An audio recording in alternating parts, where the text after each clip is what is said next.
अभिवादन स्वीकार कीजिए ब्रजेश मिश्रा का। और आप देखना शुरू कर चुके हैं द डिबेट। बहनों भाइयों, यूनिफॉर्म सिविल कोड एक नए रूप में प्रधानमंत्री नरेंद्र मोदी ने लाल किले की प्राचीर से प्रस्तुत किया है। इस बार नाम बदल दिया गया है। अब uniform civil code secular civil code के नाम से उन्होंने पुकारा है। क्या वाकई में इस बार भारतीय जनता पार्टी के नेतृत्व वाली केंद्र सरकार यूसीसी या एससीसी जो भी सेकुलर सिविल कोड क्या लागू कर पाएगी? आज का विषय इसी पर आधारित है। बहनों भाइयों, अब तक हमने सुना था यूनिफॉर्म सिविल कोड, लेकिन भारत के प्रधानमंत्री नरेंद्र मोदी ने लाल किले की प्राचीर से जो भी इस वक्त समान नागरिक संहिता देश में लागू है उसे प्रधानमंत्री ने कम्युनल करार दिया है और कहा है कि वो सांप्रदायिक है और धर्म के आधार पर, मजहब के आधार पर भेदभाव करने वाली है। किसी भी प्राइम मिनिस्टर का ये बहुत ही बोल्ड स्टेटमेंट है कि वो मौजूदा नागरिक संहिता को कम्युनल करार दे दें। अब इसको लेकर कल से एक बहस छिड़ गई है।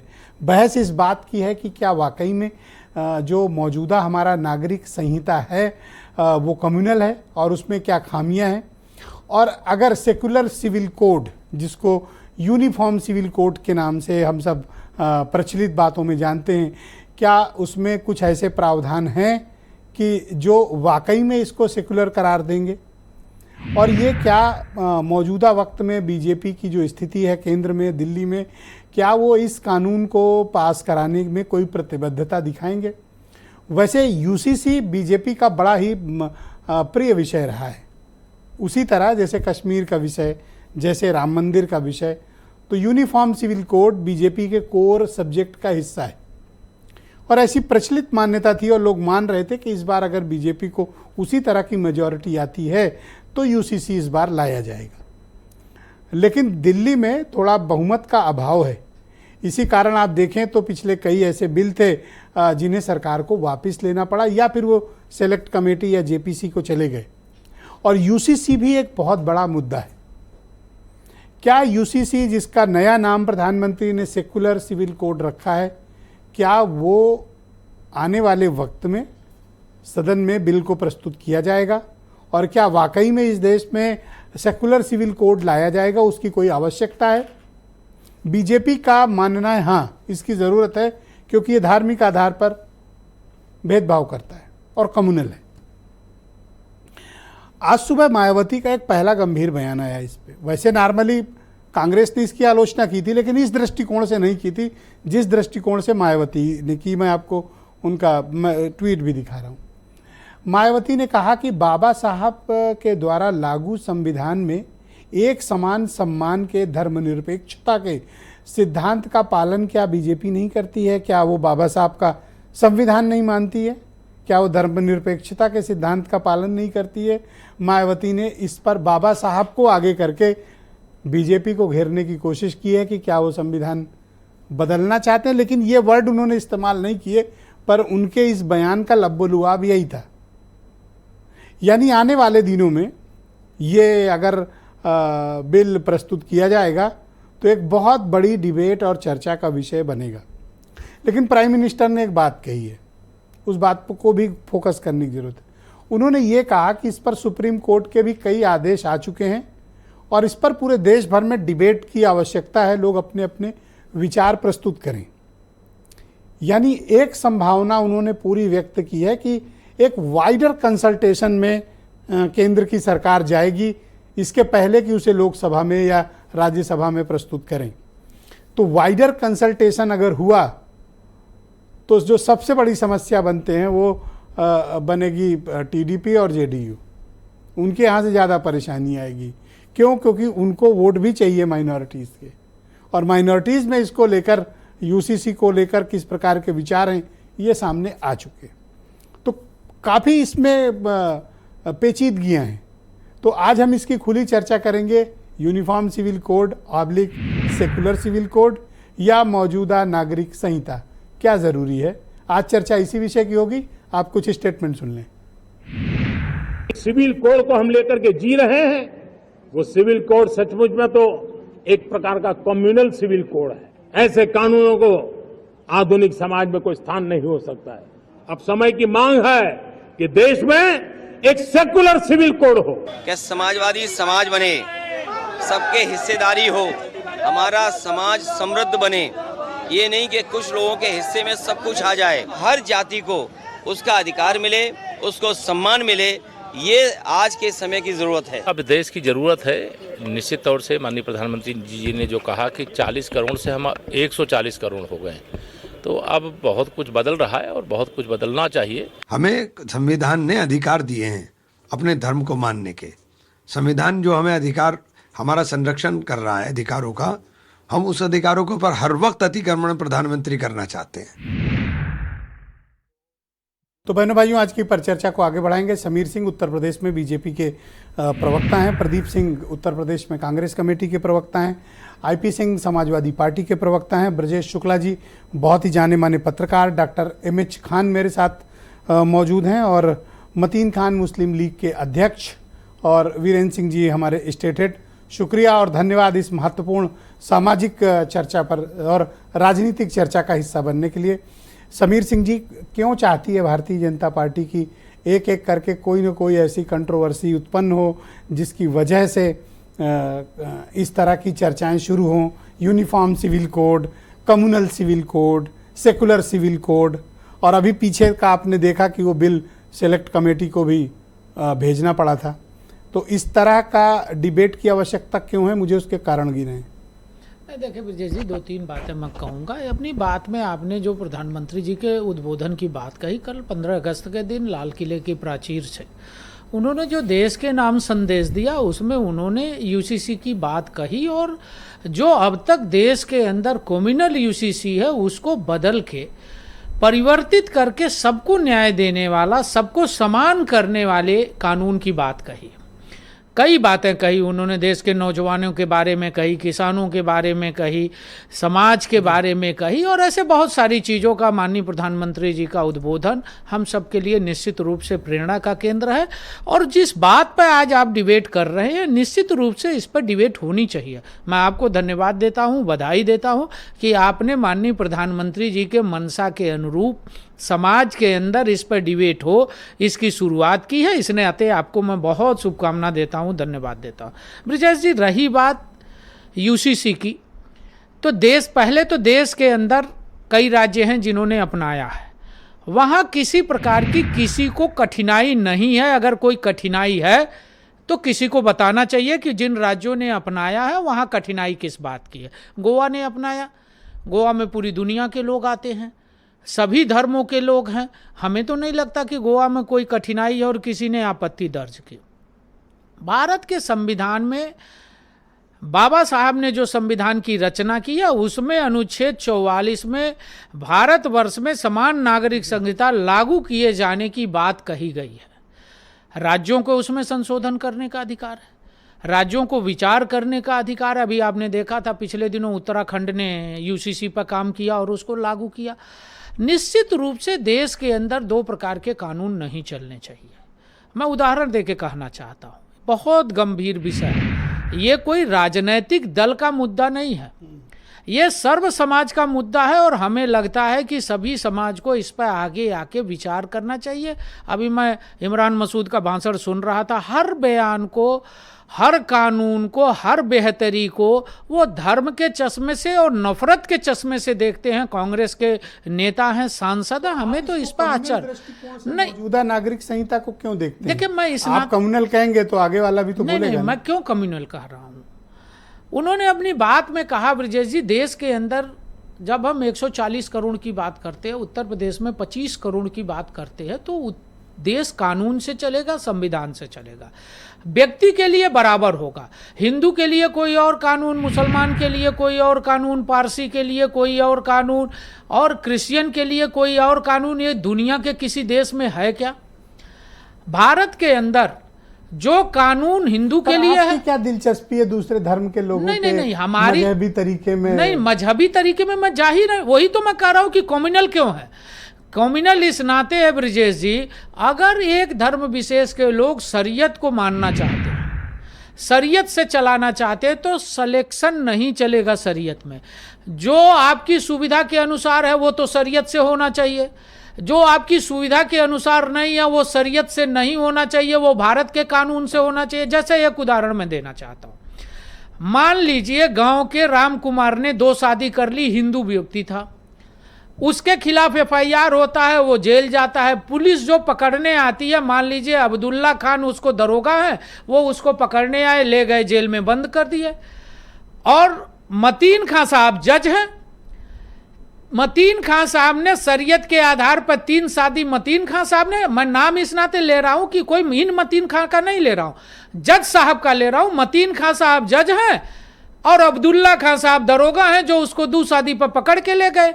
अब्दुल्ला साहब भी 3 शादी किए हैं और मतीन साहब जज हैं, वो भी 3 शादी किए हैं, और 2 शादी जो किया था उसको सजा दे रहे हैं। और वो हमसे पूछता कि साहब तो आपका हमने तो 2 शादी किया, शादी करने का नहीं, हमने तो 2 शादी किया, हमको आप जेल भेजते हैं, सजा करते हैं, और जो मुझे गिरफ्तार किया और जिसने मुझे सजा दिया वो 3 शादी किया है, धन्यवाद, उसको क्यों नहीं सजा दे रहे? ये देश का कौन सा कानून है? अच्छा, एक वो दलित आदमी हमसे पूछता है, हमसे कहता है कि हमारी पैरवी करिए कि हमको सजा ना हो। IP सिंह, समाजवादी पार्टी प्रवक्ता, थैंक यू, बहुत शुक्रिया। IP सिंह जी, स्वागत आपका। आपने प्राइम मिनिस्टर की स्पीच जरूर सुनी होगी, उसका ये पार्ट भी सुना होगा कि अब उन्होंने UCC का नाम सेकुलर सिविल कोड रखा है और वो चाहते हैं कि इस पर प्रॉपर एक वाइडर कंसल्टेशन हो। और अभी जो मौजूदा सिविल कोड है उसको प्राइम मिनिस्टर और उनकी पार्टी कम्युनल मानते हैं। आप क्या मानते हैं?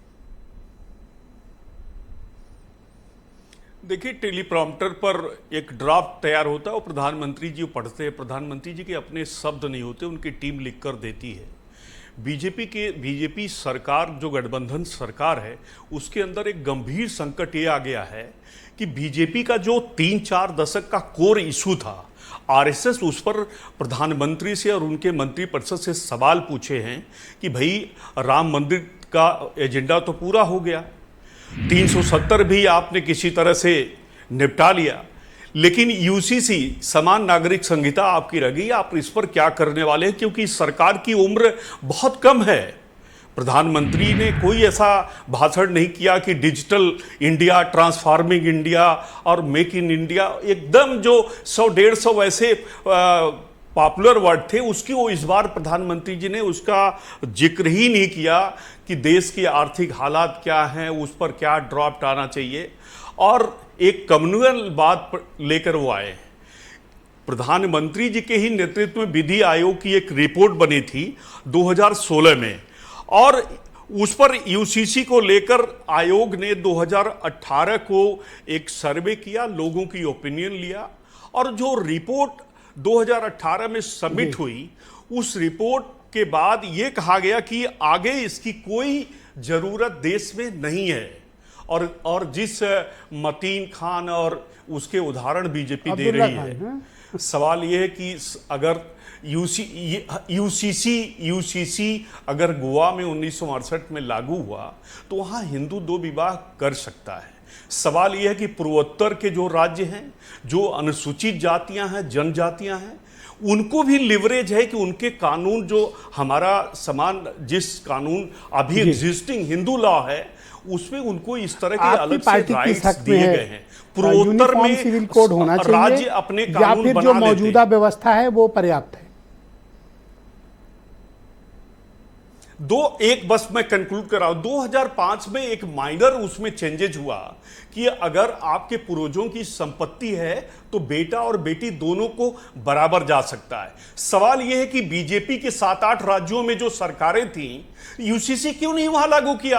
किसने आपका हाथ पकड़ रखा था वहां? क्यों आखिरी में इस वक्त आपको याद आई? जी, ये तो लागू करके दिखाना चाहिए था कि भाई मैंने महाराष्ट्र में लागू कर दिया, हरियाणा में कर दिया, गुजरात में कर दिया और उत्तर प्रदेश में कर दिया। ये करके तो उनको दिखाना चाहिए था।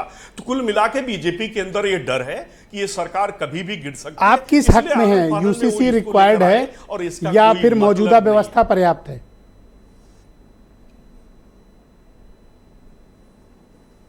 देखिए, सवाल ये है कि हमारा जो संविधान है, हमारा जो उसके प्रदत्त अधिकार हैं, वो पूरी तरह यहाँ के नागरिकों को सूट करते हैं।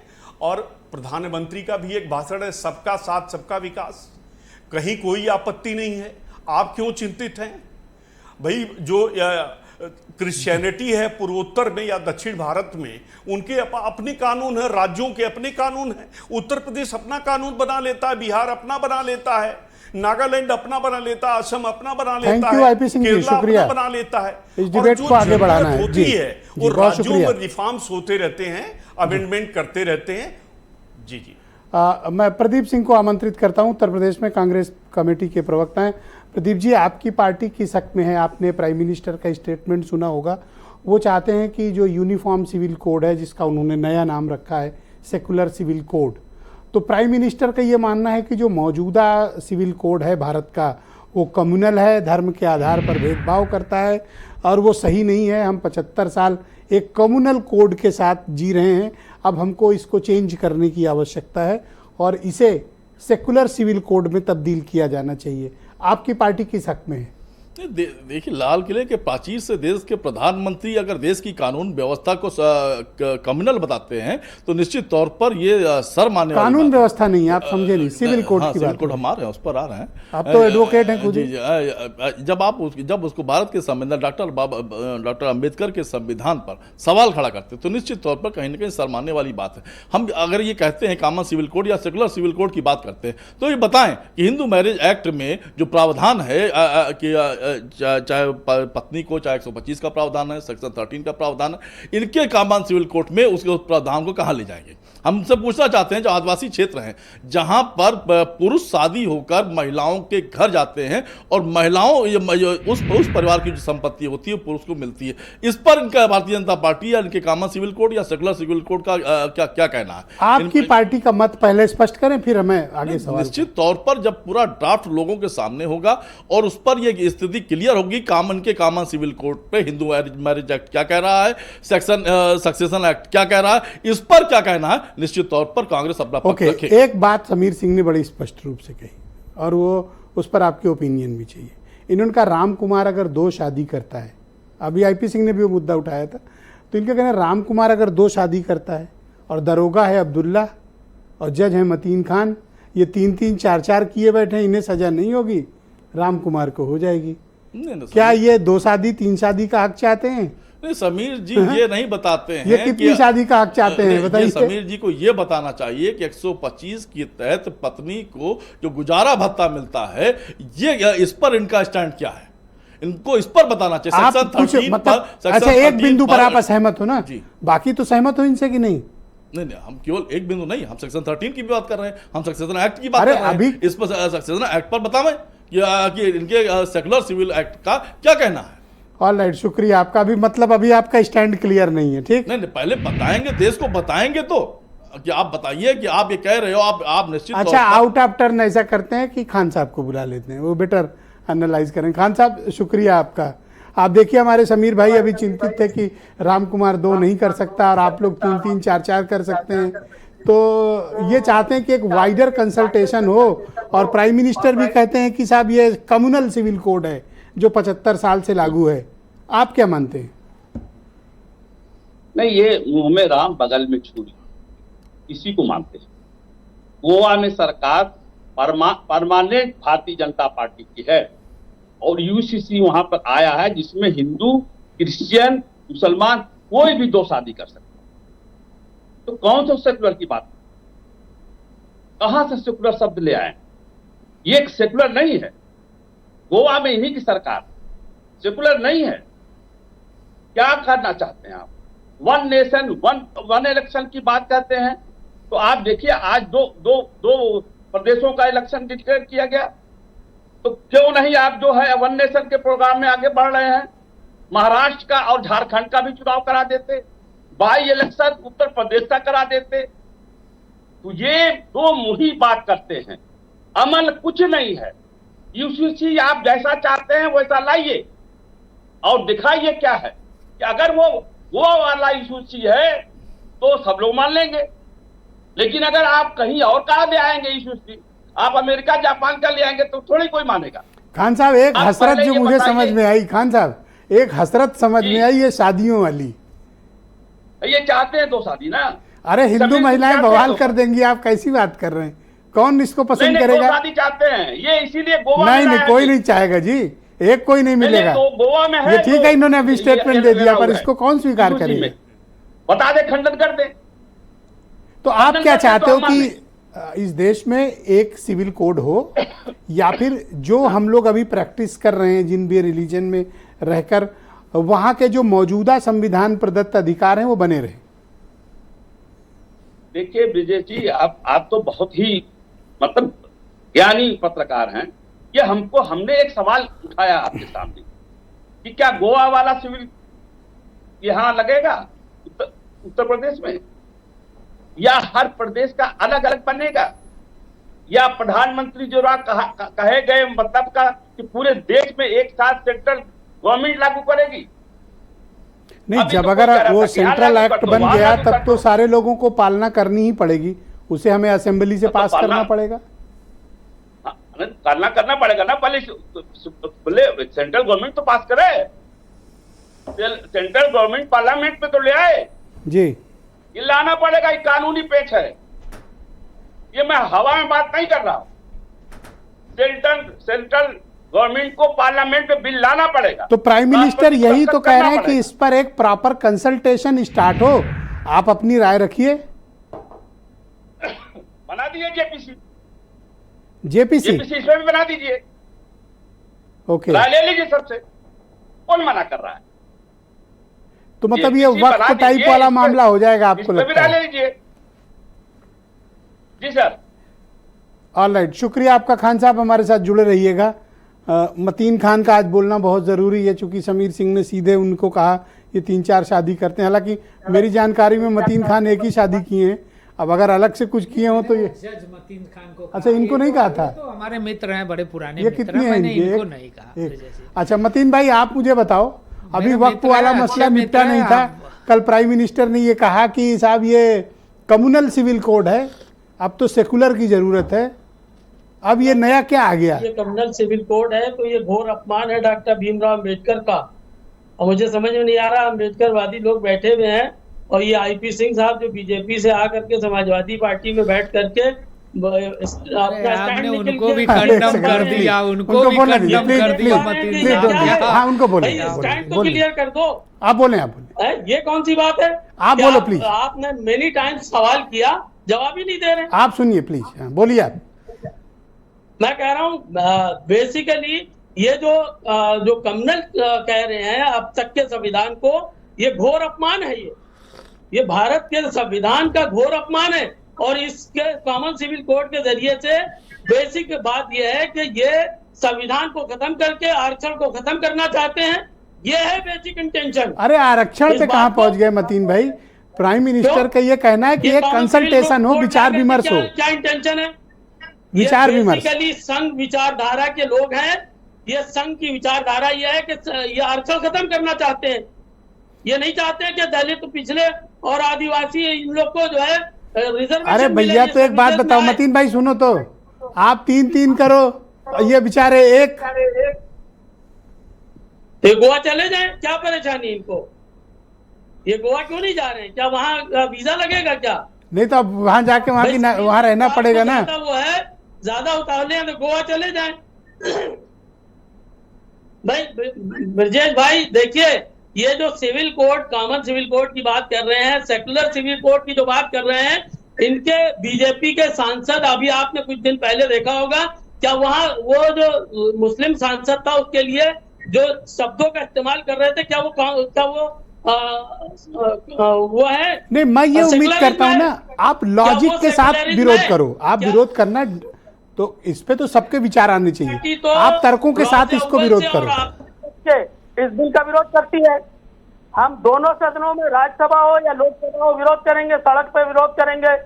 किसी भी हाल में मुल्क का, देश का मुसलमान कॉमन सिविल कोड को बर्दाश्त नहीं करेगा, हर हाल में इनका मुकाबला करेंगे। और आपको आईपी सिंह से क्या प्रॉब्लम है भाई? भाई आईपी के लिए हमको टारगेट कर रहे हैं। आईपी सिंह ने तो आपका नाम तक नहीं लिया, आप बेवजह उन पर अटैक कर रहे हो। भाई आईपी सिंह से क्या प्रॉब्लम है?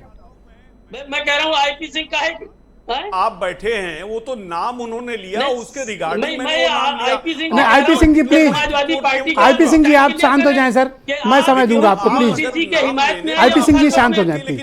मतीन भाई कंटिन्यू। देखिए हमने क्या कहा है। मतीन भाई कंटिन्यू। समाजवादी पार्टी क्यों नहीं क्लियर कर रही है कि यूसीसी की हिमायत में या मुखालफत में? आप मेरे ये कौन सी पैनल बात में बैठे है हैं। कि भाई बीजेपी के से निकल के आए हैं तो क्या वो अपनी बात रखेंगे या समाजवादी पार्टी की बात रखेंगे? और आप देखें कि कल देखिए कि 78वां जहां पर आप आपत्तिजनक बात एक भी तो बता आजादी दीजिए दिवस कि मनाया ये जा रहा बात था, हमने वहाँ आपत्तिजनक opposition के कहा है। leader नहीं नहीं, क्या आईपी सिंह ने बता कोई रहे थे? आपत्तिजनक बात नहीं आप कही। आपत्तिजनक आईपी सिंह ने आप अपनी ये पार्टी का बताइए, पक्ष रखा है। नहीं है। आप आईपी सिंह को क्यों टारगेट कर रहे हैं? पीछे ढकेल दिया। प्रयास करिए जब आपको समझ में आप शांत हो जाएं आईपी सिंह जी, आप सर बीच में ना बोलें सर, पहला राउंड है, कृपया सुने सर, और हमें सुनने की क्षमता विकसित बीजेपी का करनी चाहिए। तर्जुमानी करेंगे आईपी सिंह बैठ करके। क्या तो कह दिया, आपको क्या प्रॉब्लम हो गई? बीजेपी की तर्जुमानी करेंगे आईपी सिंह। टीवी नहीं लगी है। क्या मुसलमानों ने इसीलिए वोट दिया था समाजवादी पार्टी को? क्या वो समाजवादी का प्रवक्ता आकर के बीजेपी की हिमायत करेंगे? कौन सी बीजेपी की हिमायत आईपी सिंह ने की, बताओ तो। आप दो चार बात तो बताओ, क्या आईपी सिंह ने कहा, बोलो तो। आईपी सिंह क्यों नहीं क्लियर कर रहे हैं कि ये यूसीसी की हिमायत में या मुखालफत में? आप चाहते हो आईपी सिंह मारपीट कर लें? क्यों कर लें? आईपी सिंह से मारपीट चाहते हो क्या? क्यों समीर सिंह से झगड़ा कर लें? बोलिए, आवाज बंद हो गई है आपकी मतीन भाई। ब्रजेश भाई हमसे कह रहे हैं? हाँ आपसे कह रहा हूँ, आपकी आवाज निकल गई। नहीं, मेरी काय की आवाज, मैं तो कह रहा हूँ आईपी सिंह इस बात को क्लियर करें कि ये जो मुसलमानों से जब वोट लेते हैं तो किस लिए वोट लेते हैं? क्या इसीलिए वोट लेते हैं? इसीलिए वोट लेते हैं कि हम यूसीसी की हिमायत करेंगे। कुल मिला के ये यूसीसी कहिए कि जब पेट में मुसलमानों की हमारे बात आएगी दर्द तो यही हम है बैठ जाएंगे कि आप बीजेपी की रहनुमाई हिमायत क्यों नहीं चाहता कर रहे हैं? लोगों में बैठ करके सवाल बैठ जाएंगे। मतीन भाई आज किधर से खेल रहे हो? एक सेकंड, अरे रुकिए रुकिए, आपके पेट में दर्द डिबेट होगा। कुश्ती झगड़ा कुछ शुरू कर दिया आप लोगों ने। अरे रुको तो, आप अपनी मतीन भाई, आइडेंटिटी बनाना चाहते अरे हैं, आईपी बहुत सिंह जी रुक जाओ, बेरोजगारी है। रुकिए आराम आईपी सिंह करिए, जी। बेहतर है। मतीन भाई किधर से खेल रहे हो आज? आराम करिए, ज्यादा बेहतर है मैं आपके किधर लिए। से जब मेरा आपको stand कंटेंट clear है। आईपी सिंह जी प्लीज, क्या कहा जा रहा है? आईपी सिंह जी प्लीज, क्या बोला सिर्फ गया है? मतीन भाई की आवाज जाएगी। मुखालफत कर रहे हैं। बताइए आप किधर से खेल रहे हो? कि यूसीसी के जरिए से ये साफ साफ ने कहा कि यूसीसी जबरदस्ती नहीं थोपा जा सकता। अरे ठीक है, आप बोल ये चुके हैं, आप क्यों ये सफाई दे रहे भारतीय हो? संविधान, अब बीच में मत बोलो आप, संविधान प्लीज। के अनुच्छेद धन्यवाद। 25 का साफ ब्रजेश शुक्ला जी को स्क्रीन पे लाया जाए। कितना आप स्पष्ट करेंगे डिबेट हम? को आप लोग कहीं से कहां पहुंचा दिए। डिबेट किस पे हो रही थी और मतीन खान उलझ गए आईपी सिंह से। अरे ये सही बात। ये वो कह रहे थे, समीर सिंह कह रहे थे, आप समझ नहीं पाए। क्यों नहीं बता रहे? ये कह रहे थे कि राम कुमार दो कैसे करेगा भाई, दो करेगा तो जेल जाएगा, और आप 3 करोगे तो आप मजे करोगे। बीजेपी ने कोई नाम अरे आप लिया, चुप रहिए उसकी भाई, एक रिगार्डिंग सेकंड। में बोलता चला गया। ब्रजेश शुक्ला जी को लाया मुझे जाए। क्या पता कि मतीन दो खान वाले साहब को बैठे हुए गिरफ्तार हैं करता है, और ये नाम कौन सा लेना ही कानून उनके है लिए देश बहुत का? बड़ी बात हो गई। धन्यवाद, ब्रजेश शुक्ला जी को लाया जाए। ब्रजेश जी, अभी हम लोग देख रहे थे कि वक्फ वाला बिल आया था, लेकिन उसके बाद वो बहुत कंट्रोवर्सी हुई और फाइनली वो ठंडे बस्ते में गया, जेपीसी को भेज दिया गया। कल प्राइम मिनिस्टर ने अपनी स्पीच में यूनिफॉर्म सिविल कोड के एक नए अवतार को प्रस्तुत किया, जिसे उन्होंने सेकुलर सिविल कोड का नाम दिया। और ये एक बड़ा बोल्ड स्टेटमेंट है और इस पर बड़ा वाइडर कंसल्टेशन की ज़रूरत है कि एक प्राइम मिनिस्टर ने ये बात कही कि जो मौजूदा सिविल कोड है वो कम्युनल है। ये बहुत बड़ी बात है। पता नहीं इस पर ये लोग चर्चा क्यों नहीं कर रहे हैं। इस पर बड़ी वाइडर डिबेट होनी, इस पर बड़ी डिबेट्स होनी चाहिए। ब्रजेश जी। ब्रजेश जी, ये प्रधानमंत्री जो कल तीर चलाया है, वास्तव में इसके कई निहितार्थ हैं, इसको समझना होगा। नंबर 1 बात तो अब आप जानते हैं कि सरकार मिली जुली है और वो अपने ढंग से कुछ निर्णय नहीं ले सकते हैं, क्योंकि सहयोगियों का भी समर्थन जरूरी है और तमाम व्यवधान है। आपने वक्फ बोर्ड वाला जो संशोधन आया था उसको आपने देखा। प्रधानमंत्री ने जो चलाया है तीर, वास्तव में वो ये समझ के चलाया है कि साहब हो या ना हो, लेकिन इनकी विचारधाराएं सबके सामने आती रहें और ये बहस चलती रहे। अब आप देखिएगा ये बड़ी लंबी बहस चलेगी। वो जानते हैं कि बिना सहयोगी दलों के इसको नहीं पारित करा सकते और इसकी कोशिश भी नहीं होगी, कोशिश भी उनकी नहीं होगी। लेकिन साहब ये आम लोगों तक ले जाना है, इसको आम लोगों के बीच बहस चलाना, एक मुद्दा बना देना, मुद्दे पर चर्चा चलती रहना, तो ये एक बड़ा वो है। यही बात प्राइम मिनिस्टर ने कही कि इस पर विचार विमर्श होना चाहिए और सभी के मत सामने आने चाहिए। तो देखिए हमारी डिबेट में 3-4 मत सामने आए। हाँ, तो वो तो चाहते, एक बड़ा मत तो राम कुमार का है, देखिए एक अब्दुल्ला का है जिस 2 शादी किया, एक मतीन भाई कितने 3 मतीन 3, हालांकि है किए नहीं बेचारे, आज तो फालतू में बदनाम है। ब्रजेश जी नहीं, इसमें आपने एक चीज और देखी होगी, मतीन जो है आईपी सिंह कुछ बोले भी नहीं। हाँ। और मतीन उन्हीं के ऊपर पूरा राशन पानी लेके चढ़ाई कर दिए। असल में भरे बैठे हैं, कुछ बात है जो अभी सामने नहीं आ रही। ये जो है का दिन में खुलेगी बात। नहीं खुलेगा, इसलिए खुलेगा कुछ नहीं। ये शुरू से सपा से इस बात से नाखुश रहते हैं मतीन, ये वोट हमारा और राज तुम्हारा, ये नहीं चलेगा। बिल्कुल, तुम ये सही बात है, ये बिल्कुल नहीं चल सकता। खान साहब आप बैकअप ना दें सर, आप कवर फायर ना दें, आप ब्रजेश जी के जाओ। सही बात। तो ये जो है मतीन भाई का दूसरा एक लक्ष्य भी है, उन्हें लगता है कि चूंकि वो ऐसी पार्टी है जहां पर एकाधिकार होना चाहिए, और ये आईपी सिंह की पार्टी बीच में बड़ा सेम लगा देती है, तो उसका कारण है। लेकिन कुल मिलाकर के प्रधानमंत्री ने जो बातें कही हैं उसका कुल लक्ष्य ये है कि इसको महीनों तक बहस में चलाओ, बहस हो, अपनी राय रखें और लोगों को लगे कि कुछ होने वाला है, कुछ आने वाला है। प्रधानमंत्री की मंशा है कि वो लाए कॉमन सिविल कोड, अपने जो समर्थक हैं, अपने जो मतदाता हैं, उन तक एक संदेश कि देखो मैं चाहता हूं। बहुत ही गंभीर बात है कि मौजूदा प्राइम मिनिस्टर जो इस वक्त 75 साल से कोई संहिता कोड लागू है, प्राइम मिनिस्टर उसको लाल किले की अपनी भाषण से स्पेशली उन्होंने कैटेगरिकली मेंशन किया कि ये कम्युनल आचार संहिता है। ये बहुत बड़ी बात है ये, और इस पर तो मतलब ओपन चर्चाएं होनी चाहिए। भाई उन्होंने ये बात क्यों कही? हाँ, ओपन नहीं, इसलिए क्योंकि उनकी विचारधारा है वो। अब आप अपनी विचारधारा रखिए, आप अपनी, वो तो कहते रहे कि साहब ये लोग सांप्रदायिक आधार पे इसका वो हुआ। डॉक्टर अम्बेडकर नहीं चाहते थे कि इस तरह का हो, उनकी मंशा दूसरी थी, पंडित जवाहरलाल नेहरू से थोड़ी बिलक थी उनकी इस मामले पर, तो ये बात कहते रहे हैं। अब उसको उन्होंने कह दिया, वो उनकी राय है, वो तो कह ही रहे हैं कि साहब इस पे बहस हो जी। तो वो कुल मिला के ये बहस, एक चीज मायावती ने भी मेंशन किया, आपने उनका ट्वीट देखा होगा मॉर्निंग में, उन्होंने कहा कि ये जो है बाबा साहब के द्वारा पारित संविधान के एक समान सम्मान के धर्मनिरपेक्षता के सिद्धांत के विपरीत है। यूसीसी संविधान के खिलाफ है। देखिए, यदि ब्रजेश जी, यदि आप उस संविधान सभा में जो कार्रवाई हुई थी उसको आप देख लें, और डॉक्टर अंबेडकर की, मैं कहता हूं कि इतना बड़ा दृष्टा डॉक्टर अंबेडकर जैसा शायद ही कोई हुआ हो। उनकी विचारधारा को आप देखिए, उनके वैचारिक सोच को देखिए कि क्या उनका दूरगामी सोच था कॉमन सिविल कोड पे, और क्या वो सोचते थे, ये समझना होगा। लास्ट क्वेश्चन है इस राउंड का आपसे कि क्या ये कोई बड़ा मुद्दा बनेगा या फिर 2-4 डिबेट और 2-4 बयानों के बाद ये मामला ठंडे बस्ते में जाएगा? नहीं, ये बहस विभिन्न तरह से बहसें होती रहेंगी और ये बहस आगे बढ़ेगी। सत्तारूढ़ दल जरूर चाहेगा कि ये बहस आगे चलती रहे। शुक्रिया आपका ब्रजेश जी, धन्यवाद। बीरेन सिंह जी भी आ गए हैं डिबेट में। ब्रजेश जी धन्यवाद। मैं दूसरे चरण में आपके बाकी विचारों को दूंगा। बीरेन जी, कल प्राइम मिनिस्टर का स्टेटमेंट आपने भी सुना होगा। यूनिफॉर्म सिविल कोड आपके नए अवतार में है, उसका नाम है सेकुलर सिविल कोड। उसका कई जगहों पर विरोध भी हुआ, कई ने ओपनली भी विरोध किया। मायावती ने तो ओपन स्टेटमेंट दिया। कांग्रेस भी अभी खिलाफ तो है, लेकिन सॉलिड तर्क अभी उनको आना बाकी है। सपा भी विरोध कर रही है। आप क्या मानते हैं कि इस तरह के रणनीति इस्तेमाल करना, क्या ये बीजेपी के लिए कोई फायदेमंद सौदा है, या फिर अभी ये एक उस हार से उबरने की कोशिश? देखिए, ये बीजेपी जरूर यूसीसी की बात करती है, लेकिन यूसीसी से मुसलमानों को देश में डरने की ज़रूरत नहीं लगती है।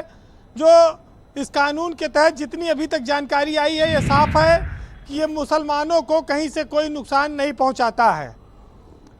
धर्म स्थल पर पूजा करना, अपने पद्धति से करना, सबको अलग अलग अधिकार हासिल है। यूसीसी एक ऐसी व्यवस्था है जो विवाह, तलाक, संपत्ति, भरण पोषण, विरासत, बच्चा गोद लेने जैसी तमाम चीज़ों में सबको समान बनाती है जी। तो इसमें क्या आपत्ति है?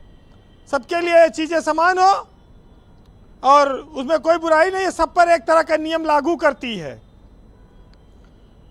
कोई भी धर्म, कोई जाति, कोई निजी कानून किसी देश के संविधान से ऊपर नहीं हो सकता।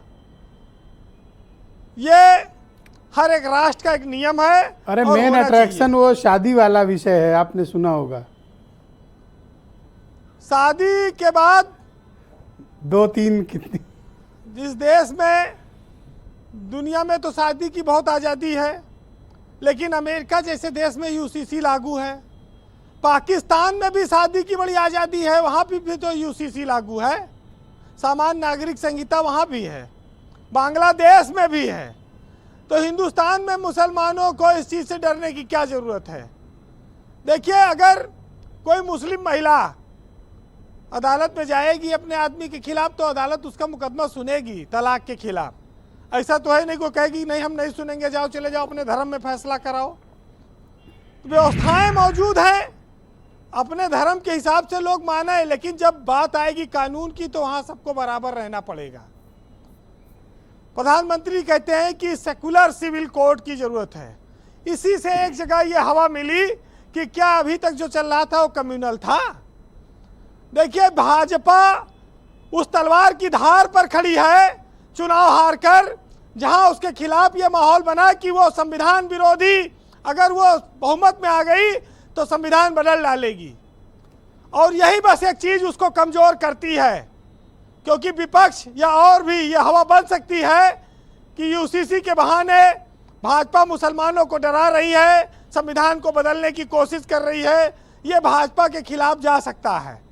बाकी इस समान नागरिक संहिता से किसी को डरने की कोई ज़रूरत नहीं है।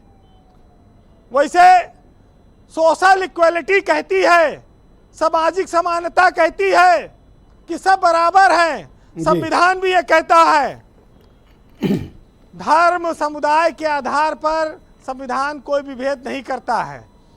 लोग अपने अपने घरों में करें, उसमें कोई समस्या नहीं है।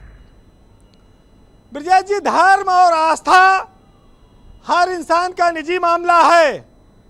इसको आप संख्या बल दिखाकर, प्रदर्शन कर कर, किसी चीज को, किसी दूसरे समुदाय को डराकर इससे कुछ हासिल नहीं कर सकते जी। वो अपने निजी पद्धति को, पूजा पद्धति को मानेगा और करेगा। लेकिन जब कोई फोड़ा बढ़ते बढ़ते नासूर हो जाता है तो उस फोड़े में चीरा लगाना पड़ता है। और वक्त के साथ बहुत सारी चीज़ों को इस देश में बदलने की ज़रूरत है, क्योंकि जब आप दुनिया के साथ कदमताल करते हैं, यूरोप के विभिन्न मुल्कों के साथ अपने बच्चों को पढ़ने के लिए भेजते हैं, वहाँ की चीज़ों को एक क्लिक हासिल करते हैं, तो आपको इस बात का भी ध्यान रखना होगा कि वहाँ हर आदमी का बड़ा मूल्य है, वहाँ सब आदमी समान है, वहाँ जात पात पर विभेद नहीं है।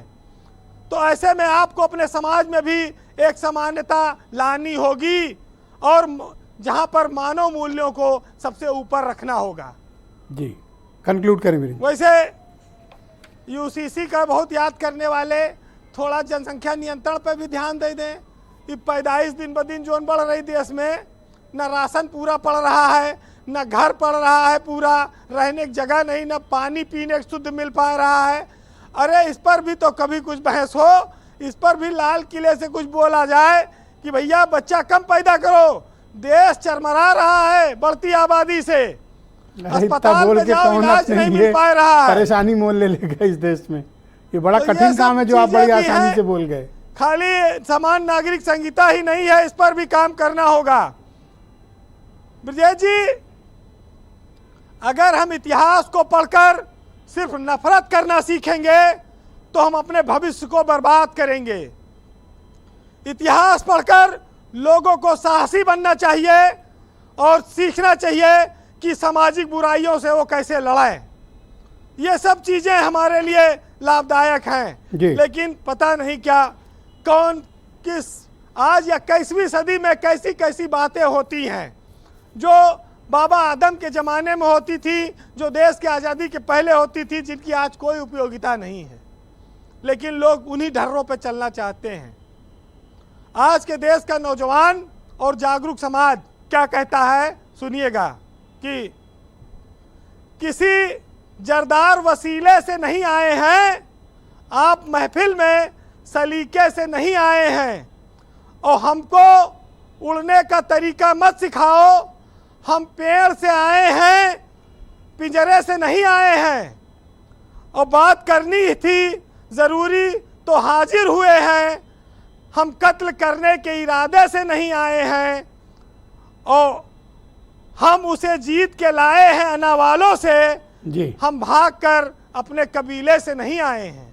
बहुत शुक्रिया वीरेंद्र जी, आपका बहुत बहुत धन्यवाद हमारे साथ जुड़ने के लिए, अपना फीडबैक, ओपिनियन और पॉलिटिकल ऑब्जर्वेशन हमसे साझा करने के लिए। बहनों भाइयों, दूसरा चरण इस डिबेट का प्रारंभ करते हैं। मेरे साथ बीजेपी के प्रवक्ता समीर सिंह मौजूद हैं। समीर सिंह जी, आप मुझे बताइए कि जब अंग्रेज़ों ने पर्सनल लॉ पर कोई छेड़छाड़ नहीं की, उसके बाद संविधान बना, उसमें भी कोई छेड़छाड़ नहीं हुई, अब आप क्यों चाहते हैं कि इस पर बदलाव किया जाए? तर्क क्या है आपके पास? नहीं, देखिए ब्रजेश जी, माननीय प्रधानमंत्री जी ने क्या कहा? उन्होंने कहा कि देश के नागरिकों के लिए एक कानून होना चाहिए। जिस बात का अभी हमारे विद्वान मीडिया के साथी कर रहे थे कि संपत्ति और उत्तराधिकार और शादी, और मैं इसके आगे जाना चाहता हूँ, इस पर इनका क्या नज़रिया है, मैं उसके आगे जाना चाहता हूँ। देश की सुप्रीम कोर्ट ने कई ऐसी समस्याओं को सुनते हुए ये कहा कि देश के अंदर यूसीसी होना चाहिए। देश के अंदर जो 1937 में कानून बना धर्म के नाम पर, शरीयत और उसके आधार पर जो धर्म के नाम पर कुछ फैसले होते हैं, अभी एमएच खान साहब और मतीन साहब हमको कह रहे थे साहब कि ये कहीं चले जाएं। अरे आप तो भारत और पाकिस्तान के बंटवारे की पार्टी हैं, आपके पार्टी का नाम ही बंटवारा है, जिसने देश का बंटवारा किया। मतीन भाई आराम से सुनो, जवाब देना। पार्टी है मुस्लिम लीग, जिसने भारत का धर्म के आधार पर बंटवारा खान साहब प्लीज वेट। हाँ, तो धर्म के आधार पर बंटवारा कराया। अगर आपको शरीयत से चलना है तो आप पाकिस्तान चले जाओ, कौन मना कर रहा, हम क्यों जाएं? दूसरी बात, देश के अंदर शरीयत के आधार पर आप सेलेक्टिव कानून नहीं चलाएंगे। शरीयत के आधार पर शादी को वैधानिक मानेंगे और अपराध को क्या करेंगे? इनके शरीयत में लिखा है कि जो चोरी करेगा उसका हाथ काट लिया जाएगा। इनके शरीयत में लिखा है कि जो शराब पिएगा उसे पत्थर मारा जाएगा, हत्या करेगा उसका गला काटा जाएगा। सिविल कोर्ट से क्रिमिनल कोर्ट कहां चले गए? मैं इसी बात सिविल कोर्ट पे नहीं, मैं सिविल कोर्ट की बात ये कर रहा हूं ब्रजेश जी कि देश के अंदर एक कानून होना चाहिए, सबके लिए होना चाहिए। हम तो बहस, माननीय प्रधानमंत्री जी ने क्या कहा, बहस चलनी चाहिए बेहतरी के लिए, अच्छे के लिए। और माननीय प्रधानमंत्री जी अभी आईपी सिंह जी कह रहे थे, मेरे पुराने साथी हैं, मतीन साहब का दर्द छलक आया कि ये भाजपा ही रहे हैं। आप इनमें से किसके साथ हो, आईपी सिंह के साथ? मैं तो दोनों के साथ नहीं हूं, क्योंकि ये देश के बंटवारे की पार्टी का नेता है और आईपी सिंह जी उस पार्टी में खड़े हैं जो धर्म के नाम पर बलात्कारियों को बचाने का काम करता है। इस नाते हमारे इन दोनों से कोई लेना देना। तो आप आने वाले समय में आपके पास कोई प्रोग्राम है, कोई योजना है?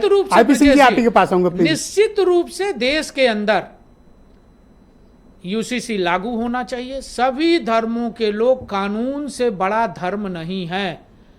धर्म के आधार पर आप अपने कानून नहीं चला सकते हैं। संविधान और बाबा साहब अंबेडकर की भावनाओं का ख्याल रखते हुए देश को कानून से चलाना चाहिए। और कानून तो वही तो मायावती कह रहे हैं कि आप बाबा साहब का संविधान बदलना चाहते हैं। मायावती जी कहीं ना कहीं कंफ्यूज है। संविधान किसने बदला? साहबानो केस में देश के अंदर संविधान किसने बदला ब्रजेश जी? कांग्रेस बदली, ये सब लोग जानते हैं। समय समय पर तो आप इमरजेंसी क्यों नहीं किसने कंसल्टेशन देते हो बहन लगाया? जी को? इमरजेंसी किसने लगाया? इंदिरा गांधी जी ने लगाया। सुप्रीम कोर्ट के अधिकारों, हाई कोर्ट के अधिकार को किसने कम किया? इंदिरा गांधी ने जी। कम किया। हाई कोर्ट पर हल्ला किसने बोला? मुझे याद है, मैं धन्यवाद। वापस लौट के सिविल कोर्ट पे 30 आते हैं। सेकंड में प्लीज, याद 20 दिलाना सेकंड, चाहता 20 सेकंड, प्लीज। हूं। IP civil Singh code. Ji Samajwadi Party के नेता हैं। 1993 में गठबंधन की सरकार थी और हाई कोर्ट पर हमला किसने बोला था? समाजवादी ओके, आईपी सिंह जी को स्क्रीन पे लाया जाए। आईपी सिंह जी बतावे कि बोला गया था कि नहीं बोला गया था। आईपी सिंह जी, मैं कहना आप मुझे चाहता हूं बताइए कि सबकी सहमति से देश को बेहतरी के लिए, देश के उत्थान के लिए धन्यवाद। कॉमन सिविल कोर्ट होना चाहिए। ओके, आईपी सिंह जी, सबको राजी गो अहेड। आपके पास 2 मिनट है आईपी सिंह जी, बोलिए। देखिए, देश की जनता ने बीजेपी को नकार दिया है, प्रधानमंत्री को नकार दिया है, और डॉक्टर मनमोहन सिंह और नरेंद्र मोदी जी में सिर्फ 2 महीने का फर्क है। 2 महीने ज्यादा कि वो प्रधानमंत्री हैं, लेकिन आचरण बीजेपी इस तरह का करती है कि जैसे वो लगता है कि सदियों से वो सत्ता में बैठी हुई है। यूसीसी असलियत में बहुत ही जटिल व्यवस्था है और इसको किसी भी सूरत में इसके साथ छेड़छाड़ नहीं की जा सकती है। और 2 बैसाखी हैं, श्री चंद्रबाबू नायडू और श्री नीतीश कुमार। क्या प्रधानमंत्री ने उनको फोन करके उनसे सहमति ली, या फिर वही ज्वाइंट पार्लियामेंट्री कमेटी की बात फिर आ जाएगी कि कोई चीज बीजेपी बढ़ाएगी और फिर वो ठंडे बस्ते में चली जाएगी? पर आईपी सिंह जी, आप मतीन खान का डाउट क्लियर नहीं कर पाए अभी तक। कहा कि बीजेपी सिर्फ चर्चा चाहती है। मतीन खान का डाउट नहीं क्लियर और एक बात, जिस रेप की बात बीजेपी कर रही है, बहुत अच्छी डिबेट चल रही है। आप तो विचार मांग रहे थे ना, आप तो बीच में नहीं बोले। हाँ, बोलिए। चुप कराइए। हाँ, तो चुप है, आप बोले। वो बोल रहे थे, मैं शांत आप प्लीज बोले। कहिए चुप हाँ, शांत है आप बोले। ये बलात्कारियों की पार्टी बीजेपी है, इसे ये तो अपने कार्यकर्ताओं के लोग नहीं छोड़ते। और बीएचयू बनारस प्रधानमंत्री का संसदीय क्षेत्र है। धन्यवाद। की पार्टी कौन है? सिविल कोड पर चर्चा है, नाच बलात्कार पे नहीं। धन्यवाद। ओके, मतीन खान। ओके, दोनों लोग को थैंक यू। मतीन खान को स्क्रीन पे लाओ। एक सेकंड। ओके, मतीन भाई आप मुझे बताओ। मतीन भाई आप मुझे बताओ। अखिलेश यादव किसके साथ खड़े हैं? किसको नहीं पता बलात्कारियों के साथ खड़े हैं? आप ही तो विचार मांग रहे थे, विचार के लिए मतीन भाई बैठे हैं। बताइए मतीन भाई, क्या ये संविधान के खिलाफ है यूसीसी जो प्राइम मिनिस्टर लाना चाहते हैं? धन्यवाद आईपी सिंह जी। मतीन भाई गो अहेड। सिर्फ मतीन खान। धन्यवाद सर, धन्यवाद, थैंक यू सर। मतीन भाई बोलिए, सिर्फ मतीन खान की आवाज दीजिए जी। कम्युनल संविधान था, ये बात घोर अपमान। आईपी सिंह जी धन्यवाद, धन्यवाद। मतीन खान बोलिए। कॉमन ये जो अभी सेकुलर सिविल कोड की बात कर रहे हैं, मैं ये कह रहा हूँ कि ये जो हमारे आईपी सिंह जी आवाज नहीं जा रही सर, अब प्लीज शांत हो जाएं और मतीन खान को सुनिए। बोलिए मतीन भाई। भाजपा के समीर सिंह जी बैठे हैं, ये बताएं कि भाई इनकी पार्टी के लोग बाकायदा अब जो नारा दे रहे हैं, आसाम के मुख्यमंत्री वो ये कह रहे हैं फ्लड जिहाद, ये मानसिकता है इनकी। ये कब्रिस्तान, शमशान घाट और पिंक रेवोल्यूशन, ये कह रहे हैं संसद के अंदर एक सम्मानित सांसद को ये जो लोग कह रहे हैं, ये क्या वो सेकुलरिज्म है? क्या वो सेकुलर कॉमन सिविल कोड यही है? तो आप कंप्लीटली यूसीसी के अगेंस्ट हैं? 78वां जब देश जो है यौम आजादी मना रहा था, तो मुजफ्फरनगर के जेलर ने वहां 150 साल पुरानी मस्जिद को नमाज पढ़ने से मना कर दिया। क्या ये सेकुलरिज्म है? मैं ऐसे सेकुलरिज्म जो ये समीर सिंह जी और भाजपा के लोग कह रहे हैं, मैं उसकी घोर निंदा करता हूं। मैं कहता हूं कि जो अभी तक के जो डॉक्टर भीमराव अम्बेडकर का संविधान और जो thank you sir, thank you sir, बहुत धन्यवाद आपका। धन्यवाद। बताइए भाई प्रदीप सिंह जी, इनका वाला यूसीसी चाहिए कि नहीं चाहिए? मैं कहता हूँ कि ओके मतीन भाई धन्यवाद, धन्यवाद। भारतीय जनता पार्टी के बड़े नेताओं का मतीन भाई धन्यवाद। सिर्फ प्रदीप सिंह की आवाज, सोच बार बार उजागर सिर्फ प्रदीप सिंह की आवाज। इससे पहले जब doctor Ambedkar Hindu code bill लेकर आए थे, तो न सिर्फ इन्होंने विरोध किया था, बल्कि पूरे देश में घूम घूमकर इन्होंने डॉक्टर अंबेडकर के पुतले जलाए थे। वही सोच निकल के आ रही, देश के प्रधानमंत्री लाल किले के प्राचीर से कह रहे हैं कि कॉमन सिविल कोड एक कम्युनल सिविल कोड है, सेकुलर सिविल कोड लेने आ रही है। सोच है जो वो समय भी झलकी और आज भी झलक रही है। अगर ये पार्लियामेंट में लाते हैं तो आप विरोध करोगे?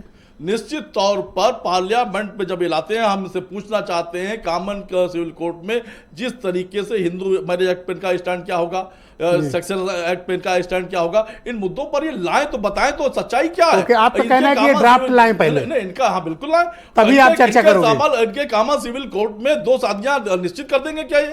ये गोवा का किसकी 2 शादी? गोवा का कॉमन हिंदुओं में 2 शादी जी, ये निश्चित कर अरे देंगे। यही सोच है इनकी क्या? ओके, क्या ये बताना चाहते हैं? एमएच खान साहब को लाया जाए। एमएच खान साहब, क्या आप ये डिमांड करते हैं सरकार से कि कोई पहले एक ड्राफ्ट लेके आए, पता तो चले कि क्या मामला है, क्या क्या लाना चाहते हैं क्या नहीं, या फिर अभी ओपन डिबेट हो जाए पहले? नहीं, जो आप कह रहे हैं वो सही कह रहे हैं, पहले ड्राफ्ट तो आना चाहिए। देखिए, समीर सिंह जी बैठे हैं, बहुत भारतीय जनता पार्टी के वरिष्ठ नेता हैं, गोवा पर एक शब्द नहीं बोल रहे। गोवा इनकी सरकार है क्या, ये बताएं। दूसरी बात यह कि आरएसएस कहती है कि हिंदू राष्ट्र बनाएंगे, आरएसएस कहती है कि हिंदू राष्ट्र बनाएंगे, और प्रधानमंत्री कह रहे हैं कि सेकुलर हम बनाएंगे।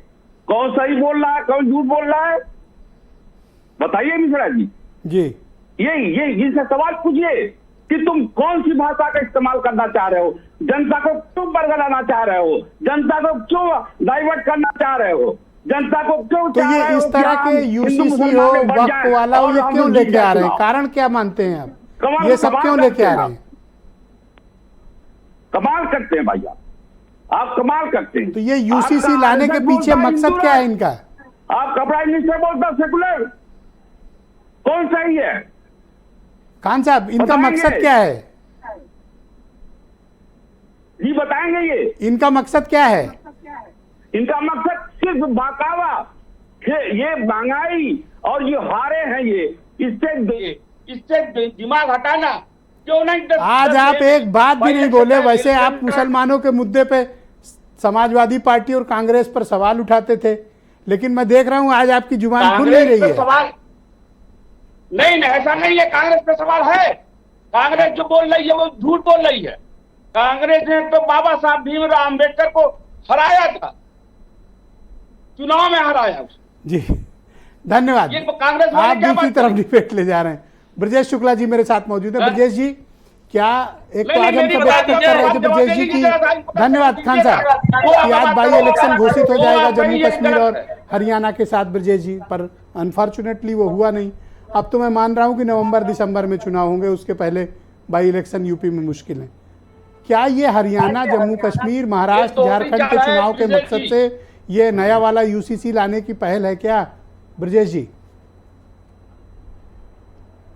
ये ब्रजेश जी बहस चलती रहेगी इसी तरह, उसके तमाम यही लक्ष्य होंगे, और ये मुझे नहीं लगता कि सदन में इस तरह के कोई प्रारूप आएगा बिना अपने सहयोगी से बात किए। ये लंबी बहस का मुद्दा है, ये चुनाव में भी आएगा, चुनाव में उठेगा, चुनाव में मुद्दा बनाने की कोशिश होगी, दोनों तरफ से होगी। और प्रधानमंत्री क्या पूरी बीजेपी चाहती है कि इस तरह इस मुद्दे पर बहस हो। मुझे ये इस पर बिल्कुल मैं कह सकता हूं कि इसको सदन के अंदर बिना उसके पेश कर दिया जाएगा, नहीं होने वाला है, फिलहाल साल भर तो नहीं होने वाला है। ऑलराइट ब्रजेश जी, आज समीर सिंह जी 30 सेकंड बोलिए। देखिए ब्रजेश जी, मैं 2 बातें जो ऑब्जेक्शन 30 सेकंड में। ऑब्जेक्शन 2 है। एक तो आईपी सिंह जी बार बार ये चिल्ला रहे हैं साहब प्रधानमंत्री जी 2 महीने रहेंगे, 3 महीने। अरे कुल 37 तो सीट पाए हो, कृपा पर पाए हो, और चिल्ला रहे 240 सीटें पाने वाली भारतीय जनता पार्टी को आप बता रहे हो कि हम सरकार नहीं बना सकते। 99 सीटें कांग्रेस पाई, 37 तुम पाए। आज तक कभी भी एक बार से अधिक समय और